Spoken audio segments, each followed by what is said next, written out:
बहुत समय पहले उज्जैनी, जिसे प्राचीन काल में अवंतिका के नाम से जाना जाता था, एक अत्यंत पवित्र और समृद्ध नगरी थी। यह नगरी वेदों और शास्त्रों के ज्ञान से परिपूर्ण थी और यहाँ के लोग भगवान शिव के परम भक्त थे। वे हर दिन सुबह और शाम महादेव की पूजा करते थे, जिससे नगर में सुख, शांति और समृद्धि बनी रहती थी।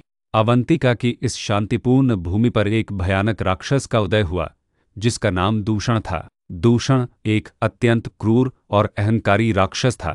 उसे भगवान ब्रह्मा से एक ऐसा वरदान मिला था कि वह देवताओं और मनुष्यों दोनों के लिए अजेय हो गया था। इस वरदान के अहंकार में चूर होकर उसने पूरी पृथ्वी पर आतंक फैलाना शुरू कर दिया। उसका सबसे बड़ा क्रोध उन भक्तों पर था जो भगवान शिव की पूजा करते थे। उसे यह सहन नहीं होता था कि कोई उसकी जगह किसी और देवता की आराधना करे। वह लोगों को जबरन शिव की पूजा करने से रोकता था, मंदिरों को नष्ट कर देता था और जो भी उसकी अवज्ञा करता था उसे मार डालता था। दूषण के आतंक से अवंतिका नगर की शांति भंग हो गई। लोग भयभीत थे और छुपकर महादेव का नाम लेते थे।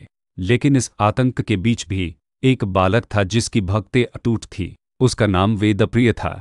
वेदप्रिय अपने नाम के अनुसार वेदों और महादेव की भक्ति में पूरी तरह से लीन था। उसके माता पिता उसे समझाते थे कि दूषण के डर से पूजा पाठ छोड़ दे, लेकिन वेदप्रिय का विश्वास अचल था। वह हर दिन अपनी कुटिया के पास एक पेड़ के नीचे बैठकर रेत का एक छोटा सा शिवलिंग बनाता था और पूरी श्रद्धा के साथ उसकी पूजा करता था। एक दिन दूषण के क्रूर सिपाहियों ने वेदप्रिय को शिवलिंग की पूजा करते हुए देख लिया। उन्होंने उसे पकड़ा और दूषण के सामने पेश किया। दूषण ने बालक को घूर कर देखा और क्रोध से पूछा, तू मेरी आज्ञा का उल्लंघन करके किसकी पूजा कर रहा है? वेदप्रिय ने बिना किसी भय के उत्तर दिया, महाराज, मैं उस ईश्वर की पूजा कर रहा हूँ जिसने आपको और मुझे बनाया है। मैं उन महादेव की पूजा कर रहा हूँ जो पूरी सृष्टि के स्वामी हैं। दूषण का अहंकार चोटिल हुआ। उसने अपनी क्रूर हंसी में कहा, आज मैं तेरे और तेरे ईश्वर दोनों का अंत कर दूंगा। उसने अपनी तलवार निकाली और वेदप्रिय के शिवलिंग को काटने के लिए आगे बढ़ा। उस क्षण वेदप्रिय ने अपनी आंखें बंद कर लीं और पूरी शक्ति से चिल्लाया, महादेव, मेरी रक्षा करो। जैसे ही दूषण की तलवार शिवलिंग को छूने वाली थी, एक अद्भुत घटना घटी। शिवलिंग के भीतर से एक भयंकर गर्जना हुई। एक दिव्य और प्रचंड प्रकाश निकला और उस प्रकाश में से स्वयं भगवान शिव प्रकट हुए। उनका स्वरूप अत्यंत भयानक और रौद्र था। उनके मस्तक पर चंद्रमा, जटाओं में गंगा और गले में सर्प सुशोभित थे, लेकिन उनकी आंखें क्रोध से लाल थीं। उनके हाथों में त्रिशूल और डमरू थे। दूषण ने जब महादेव के इस रौद्र रूप को देखा तो वह भय से कांप उठा। उसने तुरंत अपनी पूरी शक्ति से महादेव पर प्रहार किया, लेकिन उसका हर प्रहार महादेव के दिव्य तेज के सामने रेत के महल की तरह बिखर गया। महादेव ने एक ही पल में अपने त्रिशूल से दूषण का अंत कर दिया और उसके शरीर की राख हवा में बिखर गई। दूषण के वध के बाद अवंतिका नगर में शांति लौट आई।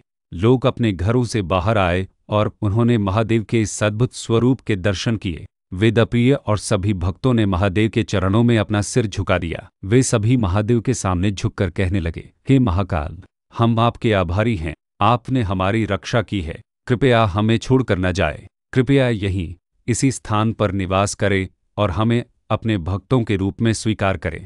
अपने भक्तों की इस हार्दिक प्रार्थना से महादेव का हृदय द्रवित हो गया। उन्होंने मुस्कुराते हुए कहा, हे मेरे प्रिय भक्तों, मैं तुम्हारी भक्ति से अत्यंत प्रसन्न हूँ। आज से मैं इसी स्थान पर ज्योतिर्लिंग के रूप में निवास करूंगा। चूंकि तुम सभी ने मुझे इस काल के भय से मुक्ति दिलाने के लिए बुलाया है, इसलिए मैं महाकाल के नाम से जाना जाऊंगा। और इसी प्रकार उसी स्थान पर जहां वेदप्रिय ने रेत का शिवलिंग बनाया था, भगवान शिव स्वयं ज्योतिर्लिंग के रूप में प्रकट हुए।